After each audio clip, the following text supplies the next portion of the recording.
Please welcome Miley Cyrus. Thank you. All right. What an epic night to be a part of. Thank you guys so much. I'm going to start off this induction with the first time I wanted to have sex with Joan Jett. And we were doing Oprah together, and I go up to Joan's hotel room, and Joan opens the door, and I come in, and Kenny Laguna is laying in bed. And I don't know what the fuck is going on. There's towels shoved underneath all the door cracks, shower caps around all the smoke detectors. Joan is running around spraying orange smell cleaner to mask the smell of the pot, that's what you guys call it. And we go into her bathroom, and the show was where new artists got to perform with their idols, and I wanted to perform with Joan, of course. And we were in our bathroom, and we were smoking, and we were just talking. And this was one of the moments in my life where I wanted to be as present and absorb everything that she said to me.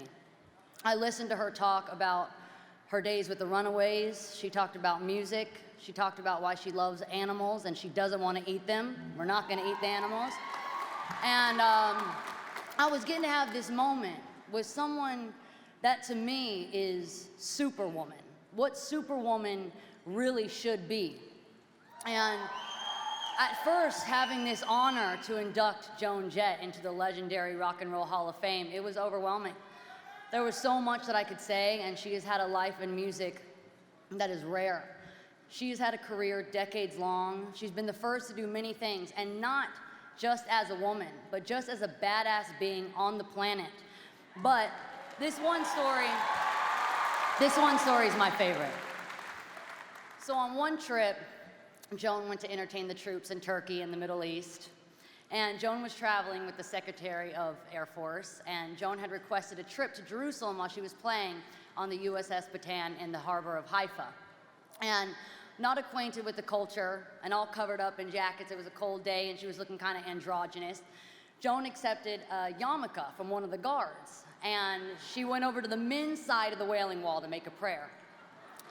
And just as Joan noticed a bunch of other women at another part of the wall, Joan's Israeli colonel assigned to the trip appeared freaking out and screaming at Kenny, "International incident!" And the American Marines watching this were getting ready to protect Joan from the Orthodox worshipers who would try to exact retribution if they knew about the transgression. So everyone agreed to never speak about this, to anyone, and swore that Joan was the only woman to ever stick a prayer in the men's side of the Wailing Wall since Israel was a nation, and maybe even centuries before that. Fucking badass. But she was also the first major female artist to start her own record label. And that's only because all the other labels said that there wasn't a market for that kind of music.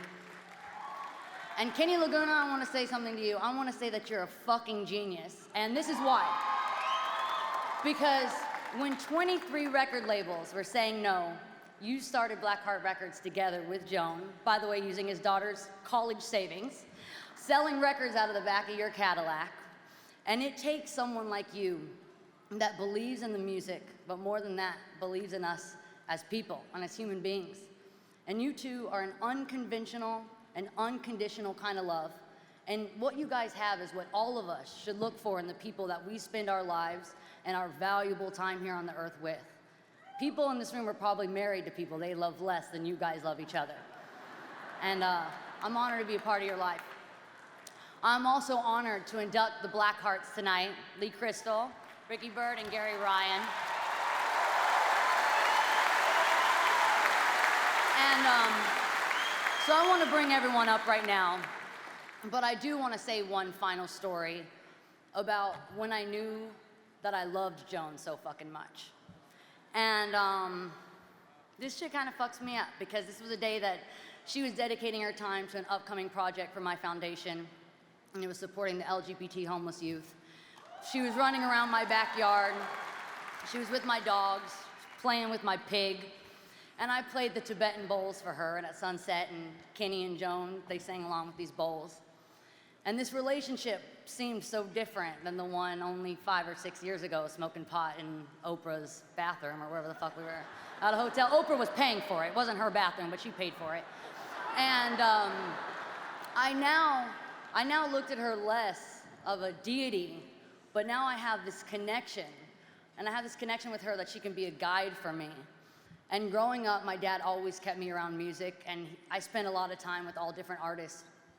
But I know there isn't one other person on this planet that's been an inspiration to me like you have. And Joan's music, her activism, who she is. And in all of our lives, all of us will experience people who are gonna try to tell us who to be and what to be. Fuck those people. Joan has been an example of what you can achieve and the happiness, which is more important, that you can have. If instead of changing for other people, if you don't like how the world is, change it yourself. She made the world evolve. Her life and her success is proof that we can't stop evolving. And I want to thank you for fighting for our freedom, Joan, and I love you so much. And it really is my honor to be the one inducting you and the Blackhearts into the Rock and Roll Hall of Fame. Get up here. Come on.